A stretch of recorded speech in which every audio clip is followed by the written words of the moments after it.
Okay. Hello, dear students. Now we are going to start the fresh chapter, that is moving charge and magnetism. Based on the questions जो आपके जनवरी attempt में JEE mains में आए हुए हैं, ये कुछ इम्पॉर्टेंट टॉपिक्स हैं. पहला है बी मतलब magnetic field due to straight wire, then B due to solid cylindrical wire. इस पूरे सेक्शन में मैग्नेटिक फील्ड को निकालने पर जोर दिया गया है. फिर इसके बाद में मैग्नेटिक फील्ड की बात नहीं होगी, फिर इसके बाद मैग्नेटिक फोर्स की बात होगी. और बेस्ड ऑन दैट यहाँ पर मेनली मूविंग कॉइल गैल्वेनोमीटर की बात करी गई है, और फिर उसी से रिलेट करके अमीटर एंड वोल्ट मीटर की बात होगी. फिर इसके बाद जो तीसरा सेक्शन आएगा, यहाँ पर बात करी गई है मैग्नेटिक फोर्स की ही, बट ये जो मैग्नेटिक फोर्स है ये कोई करंट कैरिंग वायर में नहीं है, just like in this section.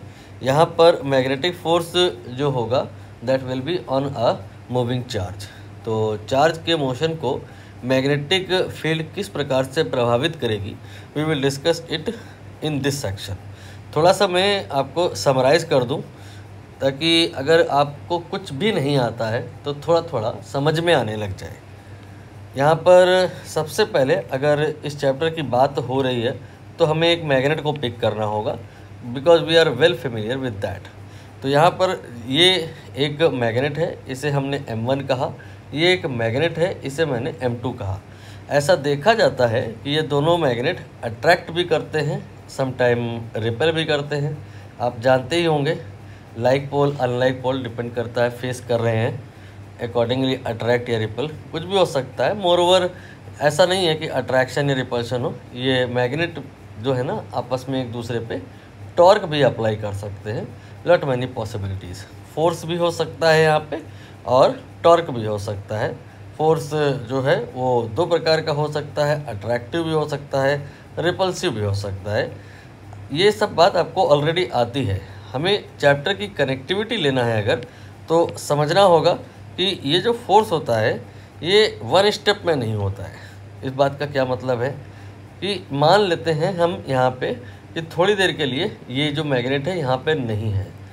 तो ये मैग्नेट अगर नहीं है तो इसका मतलब इस पे अट्रैक्शन जो अगर लगना है तो नहीं लगेगा. लेकिन फिर भी इस एरिया पे जहाँ पर मैग्नेट मैं कह रहा हूँ कि मान लो नहीं है, तो कुछ तो है जो इस M1 ने इस के नेबरहुड में जनरेट करके रखा है, प्रोड्यूस करके रखा है. एंड ड्यू टू दैट हुआ क्या कि जब इस रीजन में M2 की प्रेजेंस हुई तो उसको फोर्स या टॉर्क लगने लगा. ये कहानी उसी कहानी से रिलेट होगी कि जैसे मान लेते हैं कि आपके क्लासरूम में कोई एक बच्ची है और उसने क्या किया है, अच्छा सा परफ्यूम लगाया हुआ है. तो आप यहाँ जैसे ही एंट्री लेते हैं क्लास में अट्रैक्ट होने लगते हैं. ये बात तो आप समझते ही होंगे. आप हमें ये बताइए कि अगर आप यहाँ पे ना भी हो तो क्या इस बच्ची से जो स्मेल जनरेट हुई है यहाँ पर होगी या नहीं होगी? Quite easy. स्मेल तो यहाँ पर होगी ही होगी. It does not matter you are present at there और not. If you are present then you will start experiencing a force, otherwise only field at that point, smell at that point will be there. तो आपको समझ में आया कि यहाँ पर इस बच्ची के द्वारा आपको अट्रैक्ट कर लेने का जो प्रोसेस है वो एक स्टेप में नहीं है. पहले इस बच्चे ने यहाँ पर फील्ड जनरेट करी है और फिर उस फील्ड की वजह से आप पे फोर्स लगा है. यही कहानी यहाँ पर भी है. ये जो मैग्नेट है, ये मैग्नेट अपने सराउंडिंग में पहले क्या करता है, फील्ड जनरेट करता है.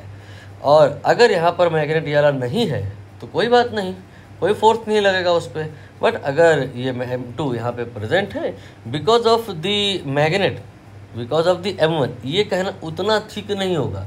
ज़्यादा ठीक क्या होगा, because of the force, because of the field present at this point, because of this magnet, what will happen with M2? M2 will start experiencing either force और टॉर्क. क्लियर हुआ? M1 M2 से directly interact नहीं करता है, बीच में field होती है. वो फील्ड M1 के द्वारा यहाँ पर प्रोड्यूस करी जाती है और फील्ड जो है इस पर फोर्स अप्लाई करता है. क्लियर हुआ? अब इसके बाद में यहाँ पर रोल आएगा हेनरी ऑर्स्टेड का. ऑर्स्टेड ने ये कहा कि जो ये मैग्नेट काम कर रहा है ना, ये सेम टू सेम पूरा का पूरा काम ये करंट के थ्रू भी होता है. मतलब क्या है? मतलब ये है कि अगर हम एक करंट कैरिंग वायर ले लें, एक वायर उसमें करंट है, ठीक है, एक और करंट कैरिंग वायर ले लें, तो ये दोनों वायर देखा क्या गया कि वो अट्रैक्ट कर रहे हैं एक दूसरे को जस्ट लाइक मैग्नेट। ये वायर एक दूसरे को अट्रैक्ट कर रहे हैं just like magnet. It can be experienced, it can be realised with the help of experiments also. तो ये दोनों वायर आपको अट्रैक्ट करते हुए दिखाई देंगे। अब यहाँ पर उसी थ्योरी को, फील्ड एंड फोर्स वाली थ्योरी को कंटिन्यू किया गया। कहा गया क्या कि जो ये वायर 1 है, ये वायर पहले अपने सराउंडिंग में यहाँ पर क्या प्रोड्यूस करता है, फील्ड प्रोड्यूस करता है, और इस जगह पर फील्ड प्रोड्यूस होगी। इट डज़ नॉट मैटर कि यहाँ पे वायर 2 है या नहीं, ना हो कोई बात नहीं, तो भी यहाँ पे फील्ड होगी। और फिर यहाँ पर जो फील्ड है वो फील्ड इस वायर 2 पर फोर्स अप्लाई करेगी। सो व्हेन वी से wire 1 applying a force on wire 2, it is less correct. More correct is what, कि wire 2 is being attracted by the, not wire 1, wire 2 is being attracted by the field which is produced by wire 1। ये ज़्यादा correct statement है। और अब यहाँ पर rules आएंगे, आपको शायद पता ही होगा, नहीं तो धीरे धीरे याद करने की हैबिट डालिए कि इस वायर की वजह से जो यहाँ पे फील्ड जनरेट हुई है उसकी डायरेक्शन को निकालने के लिए मैक्सवेल का राइट हैंड थंब रूल लगता है। और फील्ड यहाँ पर जो प्रेजेंट है उसकी वजह से जो इस वायर पे फोर्स लगेगा उसकी डायरेक्शन निकालने के लिए फ्लेमिंग का लेफ्ट हैंड रूल लगता है। बच्चे रूल तो सारे जानते हैं, फ्लेमिंग लेफ्ट जानते हैं, फ्लेमिंग राइट जानते हैं, मैक्सवेल जानते हैं, फिर बाद में सब मिक्स हो जाता है, समझ नहीं आता कब कौन सा लगता है। तो इसलिए मैंने यहाँ पर आपको बताया क्या कि बिकॉज ऑफ दिस वायर यहाँ पे फील्ड जनरेट होगी। किधर को जनरेट होगी, इसके लिए Maxwell right hand thumb rule होता है। और यहाँ पर फील्ड जनरेट हो चुकी है और यहाँ पर इसी फील्ड के द्वारा वायर 2 पर फोर्स अप्लाई किया जाएगा। उसको निकालने के लिए फ्लेमिंग का लेफ्ट हैंड रूल होता है। फ्लेमिंग के राइट हैंड रूल को तो मैंने किनारे ही कर दिया, वो इस चैप्टर का पार्ट ही नहीं है। ये ऑस्टेड के हिसाब से समझ में आया। तो मतलब आपको ये समझ में आया कि करंट कैरिंग वायर अभी के लिए एटलीस्ट ये तो हम कह सकते हैं ना कि अपने अराउंड मैग्नेटिक फील्ड जनरेट करेगा। तो देखिए यहाँ पर यही है, B because of straight current carrying wire, B because of solid cylindrical current carrying wire, B because of solenoid. ये जो सारी चीज़ें हैं ना, इन सब में क्या है, करंट है, और करंट की वजह से मैग्नेटिक फील्ड जनरेट होती है, वही निकालना है। ये वही हेडिंग से 1 बाय 1 इन्हें डिस्कस करेंगे। और फिर इसके बाद में जब हम because of this wire field निकाल लेंगे तो फिर बिकॉज ऑफ द फील्ड यहाँ पर फोर्स निकालेंगे, वो इस सेक्शन में है। यहाँ पर करंट कैरिंग वायर जो है ना, गैल्वेनोमीटर आप जानते हो अगर थोड़ा बहुत, तो उसके अंदर एक वायर होता है या यू कैन से कॉइल होती है और उसमें करंट होती है। वो करंट कोई फील्ड जनरेट थोड़े ना करती है, फील्ड तो वहाँ पहले से होती है। और फील्ड में जब करंट कैरिंग वायर रखा जाता है तो उसमें फोर्स लगता है। उसी फोर्स की वजह से जो गैल्वेनोमीटर में डिफ्लेक्शन होता है, और वो डिफ्लेक्शन कब होता है, जब आप करंट पास कराते हो। गैल्वेनोमीटर के बाद जब आएगा तो डिस्कशन करेंगे, बट फिलहाल आपको ये समझ में आना चाहिए कि ये सेक्शन जो डेडिकेटेड है, this is because of field which is generated by current carrying wire, and this is for force जो कि एक्सपीरियंस होगा when a current carrying wire is present in already present magnetic field. दोनों में अंतर समझिएगा, नहीं बाद में फिर जाके आप मिक्स कर दोगे तो समझ में सब आएगा, लेकिन अप्लाई कुछ नहीं कर पाओगे। और ये फिर तीसरा सेक्शन जो है, इस पर आ जाते हैं। इसके लिए हमें मैक्सवेल को पिक्चर में लाना पड़ेगा। मैक्सवेल क्या बताए कि भाई साहब, ये जो करंट होता है ना, ये कोई बहुत बड़ी बात नहीं है, ये बहुत छोटी बात है। अगर कोई चार्ज है आपके पास में और वो चार्ज मोशन में है, तो इसका मतलब क्या है कि वहाँ पे करंट है। Moving charge according to the Maxwell it is equivalent to current. तो यू कैन से कि instead of these wires what we have 2 charges, एक यहाँ पे मान लो, एक यहाँ पे मान लो, और ये दोनों मान लो ऐसे मूव कर रहे हैं। अगेन एक्सपेरिमेंट के थ्रू आप ये रियलाइज़ कर सकते हो कि ये दोनों चार्ज जैसे आपने इनको प्रोजेक्ट किया है ऐसे नहीं जाएंगे, ये अट्रैक्ट हो जाएंगे। ठीक, ये अट्रैक्ट हो जाएंगे बिकॉज इनमें ऐसे फोर्स लगेगा। ठीक, तो अब यहाँ पर भी तो वही बात आएगी ना कि मूविंग चार्ज, इस मूविंग चार्ज को फोर्स लगाता है, ये फोर्स एक स्टेप में नहीं लगता। पहले क्या होता है, ये मूविंग चार्ज अपने सराउंडिंग में यहाँ हर जगह फील्ड प्रोड्यूस करता है और फिर वो फील्ड इस चार्ज पे फोर्स लगाती है। तो इसका मतलब ये हुआ कि just like electric current experiences magnetic force when present in magnetic field, in the same way a moving charge when present in magnetic field will experience a force. So these headings are dedicated for this purpose. यहाँ पर एक charge है, वो charge motion में है और वहाँ magnetic field है, उसमें फोर्स लगेगा। Due to that force charge में जो मोशन का पाथ है वो कभी सर्कुलर होगा, कभी हेलिकल होगा, कभी स्ट्रेट लाइन होगा। यही चर्चा हमें इन सारी हेडिंग्स में करनी है। और लास्ट में फिर सबसे ज़्यादा मुश्किल बात हो गई। यहाँ पर आप देख ही रहे होंगे कि सब कुछ है, सब कुछ मतलब इलेक्ट्रिक फील्ड भी है, मैग्नेटिक फील्ड भी है और उसमें चार्ज मोशन कर रहा है। मतलब यहाँ पर जो इलेक्ट्रिक फील्ड में चार्ज का मोशन आपने प्रीवियस चैप्टर में डिस्कस किया था और जो इस चैप्टर में मैग्नेटिक फील्ड में चार्ज का मोशन डिस्कस कर रहे हो, दोनों को कंबाइन कर दिया जाएगा। ये सारा ये चैप्टर ओवरव्यू हो गया है। अब हम यहाँ पर पहली हेडिंग पर आकर के बात करेंगे, which is what, B because of straight wire. ये रही आपकी पहली हेडिंग। बेस्ड ऑन दैट ये क्वेश्चन है जो कि आपके एग्ज़ाम में आया हुआ है, करेंगे इसको भी, बट पहले आपको मैं शॉर्ट में थ्योरी ब्रीफ कर दूँ। देखिए बिल्कुल फार्मूला बेस्ड बात करेंगे। यहाँ पर एक हमने वायर लिया है, वायर 1 मीटर का मान लो, ठीक है, और इसके बाद हमने इससे 1 मिलीमीटर की दूरी पर एक पॉइंट लिया, ठीक है, और यहाँ पर हमें मैग्नेटिक फील्ड निकालनी है। और वो होगी क्यों, बिकॉज वायर में करंट है। और अभी मैंने आपको बताया current carrying wire produces magnetic field in its surrounding. तो यहाँ पर इसके लिए जो फार्मूला लगेगा वो आपको याद करना है। V जो होगा, V इज़ मैग्नेटिक फील्ड, ये होगा μ0/4π देन 2I/r। इसे आप ऐसे भी याद कर सकते हो, μ0 थोड़ा सिंप्लीफाई करके इसको और इसको कैंसिल करके μ0I/2πr। ये भी सही है, ये भी सही है। कुछ लोग नीचे वाला याद करना पसंद करते हैं। इन दैट केस फिर μ0 आपको याद रखना होगा कि ये 4π × 10⁻⁷ के बराबर होता है। और आप या तो ऐसे याद कर लो, μ0/4π जो होता है 10⁻⁷ के बराबर होता है। ये एक ही बात है, आप कैसे भी याद करो। अभी क्वेश्चन में देखेंगे, जो आसान पड़ेगा वो लगा लेंगे। फिलहाल मैं I और R का मतलब समझा दूँ। I तो आप समझ ही गए होंगे, ये है करंट और R है ये डिस्टेंस पॉइंट P की इस वायर से। यहाँ पे 1 mm यू कैन से ये R का वैल्यू है। और ये वैल्यू मैंने यहाँ पे सिर्फ इसलिए दी है, इसकी नीड नहीं है। इस फार्मूले में कहीं पर लेंथ ऑफ द वायर आपको नहीं दिखाई दे रहा होगा। ये जो है सिर्फ इसलिए दिया गया कि आप समझ पाओ कि ये वायर किताबों में लिखा रहता है इनफाइनाइटली लॉन्ग है। What is it exactly mean? Infinitely long wire ये एक आइडियल बात है, ये एक्चुअली पॉसिबल ही नहीं है।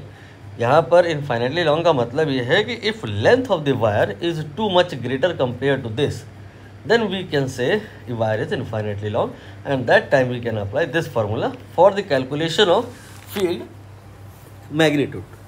Now डायरेक्शन में तो होती है, फील्ड में तो वेक्टर क्वांटिटी है, तो डायरेक्शन कैसे निकालेंगे? इसके लिए मैक्सवेल का right hand thumb rule use में लिया जा सकता है। बहुत सारे रूल हैं। मैक्सवेल का जो रूल है वो लोगों को आसान पड़ता है, इसलिए मैं वही ले रहा हूँ। इसके लिए आपको क्या करना है, शक्तिमान आपने देखा ही होगा, ये है शक्तिमान। शक्तिमान क्या करता है कि गोल गोल घूमता है और फिर क्या है, जब प्रेशर बन जाता है तो ये ऊपर की तरफ उड़ जाता है। बस यही तो यहाँ पर है। ये जो है ऊपर की तरफ क्या है, करंट है, तो जो करंट की वजह से फील्ड होगी वो गोल गोल ऐसे ऐसे घूमेगी। तो यहाँ पर इस तरह से आप एक सर्कल बनाइए, ये मैग्नेटिक फील्ड की डायरेक्शन को रिप्रेजेंट कर रही है, ठीक है। अभी ये जो मैंने रूल बता दिया, ये कोई किताबों में तो है नहीं, सिर्फ आपकी फील स्ट्रांग हो, ड्यू टू दैट मैंने बताया। अब थोड़ा किताबों वाली चर्चा भी कर ले, वो भी रिक्वायर्ड है। आप इमेजिन करो कि अपने दाहिने हाथ की मुट्ठी को बंद किए हो, जैसा मैं इमेजिन कर रहा हूँ आप एग्जैक्टली वैसा करते जाएं तो समझ में आएगा बेहतर। दाहिने हाथ की मुट्ठी को आपने बंद किया है and you are going to like someone. तो जैसे आप अगर लाइक करने की सिचुएशन में हैं तो आप अपने थंब को ऊपर की दिशा में डायरेक्ट करेंगे। यहाँ पर थंब जो है आपका ऊपर की दिशा में डायरेक्ट हो जाएगा और ये मुट्ठी वगैरह आपने बंद कर रखी है, ठीक। ये आपका थंब हो गया। थंब ऊपर क्यों करना है? क्योंकि करंट ऊपर जा रही है। थंब उधर को ही करना होता है जिधर करंट जा रही होती है। करंट अगर कभी नीचे जाएगी ना तो फिर आपको लाइक नहीं करना, फिर आपको डिसलाइक करना है। थंब नीचे की तरफ कर देंगे आप, ठीक है। अब मुट्ठी अभी बंद ही रखेंगे आप, मुट्ठी खोलेंगे नहीं अभी, तब तक नहीं खोलिए जब तक आपका जो थंब है करंट की डायरेक्शन में डायरेक्ट ना हो जाए। और जब हो जाए फिर आप मुट्ठी खोलिए और बंद करिए। 2-4 बार ऐसे करिए ताकि जो सेंस ऑफ रोटेशन है वो आपके दिमाग में फीड हो जाए। तो अभी करंट ऊपर है तो आई होप आपका थंब जो है ऊपर की तरफ डायरेक्ट कर रहा होगा। और मुट्ठी खोलिए बंद करिए, खोलिए बंद करिए, 2-4 बार करिए। और फिर एक बार आप इमेजिन करो बंद करते समय जो सर्कल बन रहा है वो कैसा है। बंद करते समय ये जो सर्कल है ये तो मैंने आपको बता ही दिया कि ऐसा होगा, लेकिन इसमें 2 एक्चुअली पॉसिबिलिटी हो सकती है ना कि ये सर्कल ऐसे बनेगा, इसमें एरो जो बनेगा वो ऐसे बनेगा, या फिर एरो ऐसे बनेगा। ये 2 बातें कंफ्यूज कराएंगी, इसलिए मैं इतना आराम से आपको धीरे धीरे करके एक्सप्लेन किया हूँ, टाइम पास किया हूँ ताकि दिमाग में फिट हो जाए। If you are doing correctly you can realise की डायरेक्शन या sense of rotation of the magnetic field will be in this way. And जो अगर ये क्लियर हुआ तो आपको समझ में आ गया कि वायर के राइट साइड में जो पॉइंट है, यहाँ पे मैंने P लिखा है, उस पर ये जो पॉइंट एरो है ये इनवर्ड जा रहा है। So we can write here cross, cross meaning something inward. और अगर यही चीज़ घूम करके वायर के पीछे से इधर को पॉइंट इधर को मेंशन करी जाए तो ये बाहर को आ जाएगी ऐसे। तो इसको जो है आप डॉट से रिप्रेजेंट कर सकते हैं। क्रॉस एंड डॉट ये 3D में चीज़ों को आसान बनाने के लिए होता है। क्रॉस मतलब something going inward and dot का मतलब समथिंग यू कैन से हाथ ऑफ द चुड़ैल जो अचानक से आपकी तरफ आ रहा है और आप डर जा रहे हो। तो something coming outward then it is dot and something going inward it is cross. At point P I think you have cleared direction of the field will be perpendicular inward. Now we are in a situation to handle this question. यहाँ पर बस क्या है कि 2 wire हैं, एक ये वाला है और एक ये वाला है, और इस पॉइंट पर फील्ड निकालना है। तो क्या करेंगे हम यहाँ पर B निकालने के लिए लिखेंगे B बराबर B1 plus B2। B1 B2 अलग अलग निकाल रहा जा रहा है, इसकी वजह से और इसकी वजह से अलग अलग फील्ड निकालेंगे और फिर जोड़ देंगे। बट ध्यान रखेंगे कि फील्ड मालिक वेक्टर क्वांटिटी है तो आपने डायरेक्शन को ध्यान में रख करके जोड़ना होगा, नहीं गलत हो जाएगा। अब हम x वाले को 1 माने ले रहे हैं, इसकी वजह से फील्ड निकाल लेते हैं। तो इनफाइनिटली लॉन्ग वायर की वजह से फील्ड का मैंने फार्मूला जो लिखा है वही लिखने जा रहा हूँ मैं यहाँ पे। म्यू नॉट देन I/2πr, ये मैंने फार्मूला बताया। तो यहाँ पे I/2πr है ना, तो म्यू नॉट अपॉन 2π ये अलग कर दिया और I और R की वैल्यू पुट कर देते हैं। I की वैल्यू देखिए, इसकी वजह से अभी देखना है आपको, ये 5 हो गया और R ये क्या है, डिस्टेंस है जहाँ पर फील्ड निकाले उसका फ्रॉम द वायर। 6 और 4 10, लेकिन भाई सेंटीमीटर में है तो मीटर में कर लेना, तो 100 से डिवाइड करेंगे, आफ्टर ऑल मल्टीप्लाई में आ जाएगा। ये आपने B1 निकाल लिया है। B2 क्या है, B2 है फील्ड बिकॉज ऑफ दिस, इसके लिए भी यही फार्मूला लगेगा। तो म्यू नॉट अपॉन 2π ये आपने ऐसे ही लिख लिया। I और R की वैल्यू बदलेगी, यहाँ पे I की वैल्यू 4 और R की वैल्यू अगेन 4, तो ये 4 हो गया। देन 4/100 कर लो, सेंटीमीटर को मीटर में किया मैंने। और अब हम यहाँ पर वैल्यूज पुट करेंगे। बट एक ध्यान रखने वाली बात थी कि ये सब वेक्टर क्वांटिटीज़ है। अभी अभी आपको मैंने इसकी वजह से बताया कि जो मैग्नेटिक फील्ड बनेगा that will be kind of this. अगर पॉइंट P पर बात करें तो ये गोइंग इनवर्ड आ जाएगी, ठीक। और अब आप इसकी वजह से करो, चाहे तो कर लो चाहे तो सोच लो क्या कि बस अपोजिट तो हुआ है। इसमें आप लाइक कर रहे हो, जो आपका पोस्चर बनेगा वो ऐसा बनेगा जैसे आप समथिंग कुछ लाइक कर रहे हो, और यहाँ पर जो बनेगा वो डिसलाइक पोजीशन पर आएगा। और जो इन सर्कल बनेगा, सेंस ऑफ रोटेशन बनेगा, वो इस प्रकार से बनेगा। मतलब P पॉइंट पर अगर आप बात करोगे तो ये ऐसे बाहर को आएगा। डॉट एंड क्रॉस के हिसाब से बात करें तो जो ये B1 है ना, B1 इसकी वजह से ये तो परपेंडिकुलर इनवर्ड है तो इसके आगे क्रॉस लिख दो। और जो B2 है, B2 वो बाहर को निकल कर आ रहा है तो यहाँ पे डॉट लिख दो। तो आपने नोटिस किया कि कहानी एक्चुअली भाई ऐसी हो गई कि जैसे मान लो 2 वेक्टर हो, एक इधर लग रहा हो एक इधर लग रहा हो, इधर 6 न्यूटन लग रहा हो इधर 2 न्यूटन लग रहा हो, तो दोनों का जो नेट आएगा 6 और 2 मिला करके 8 थोड़े ना आएगा, अपोजिट डायरेक्शन में है अगर तो माइनस हो जाएगा। वही यहाँ पे है कि जो दोनों फील्ड हैं पॉइंट पी पे, because of this and because of this same direction में नहीं, एक डॉट है एक क्रॉस है, तो फिर ये अपोजिट डायरेक्शन के वेक्टर हैं। इनको जोड़ने के लिए आपको इनके मैग्नीट्यूड घटाने पड़ेंगे। बी नेट जो आएगा यहाँ पे B1 माइनस B2 आएगा। क्लियर हुआ? अगर आपको नहीं जरा सा भी क्लियर हुआ तो कोई बात नहीं, ये जब होता है तो अगले स्टेप में बी नेट के लिए जो फार्मूला होता है वो होता है under root of law of parallelogram अमल मिलाइए, B1 square B2 square plus 2B1 B2 cos theta, and if two vectors are in opposite direction, so theta here will be 180. When you put that, cos 180 will be minus 1 and it will be a minus b का whole square and square root of that, so it will be B1 minus B2। more precisely कहें तो ये एक mod लग जाएगा जो ये बता रहा है कि बड़े में से छोटा घटा लेना। ठीक है, तो हम वही करेंगे, बड़े में से छोटा घटा लेंगे। पता लगाइए बड़ा कौन है। यहाँ पे ये जो टर्म है दोनों में सेम है, ठीक है, और ये दो टर्म दोनों में सेम है, और यहाँ पे ये 1 आ रहा है और यहाँ पे ये 1/2 आ रहा है। 5/10 मतलब 1/2 ही तो हुआ। तो यहाँ पर जो यहाँ पे 1 आ रहा है वो बड़ा है, तो ये आपका मॉड जो है उल्टा होके खुलेगा, B2 माइनस B1 हो जाएगा। तो यहाँ पर कॉमन फैक्टर मैं पहले अलग कर लूँ, μ0/2π × 100, और फिर ये 4/4 का 1 और एंड 5/10 का 1/2। और आगे सॉल्व करने के लिए μ0 की वैल्यू आप रख सकते हो 4π × 10⁻⁻7 एंड डिवाइड बाई 2π। ये इसको कैंसिल करेगा, फिर आ जाएगा ये 2 एंड 10⁻⁻7 एंड 100, ये 10⁻⁻5 हो जाएगा, एंड देन 1 - 1/2, ये 2 कैंसिल भी हो जाएगा। फाइनली 10⁻⁻5 आ गया, 10⁻⁻5 आ गया। तो यहाँ पर कह रहे हैं कि जो आपका आंसर है उसे आप इसके बराबर करो, x × 10⁻⁻5 कर लेते हैं। इसे हमने x × 10⁻⁻5 के बराबर कराया, तो यहाँ पे ये कैंसिल हुआ एंड फाइनली x की वैल्यू 1 आ गई, और यही x पूछा है कितना आएगा, तो ये रहा आंसर।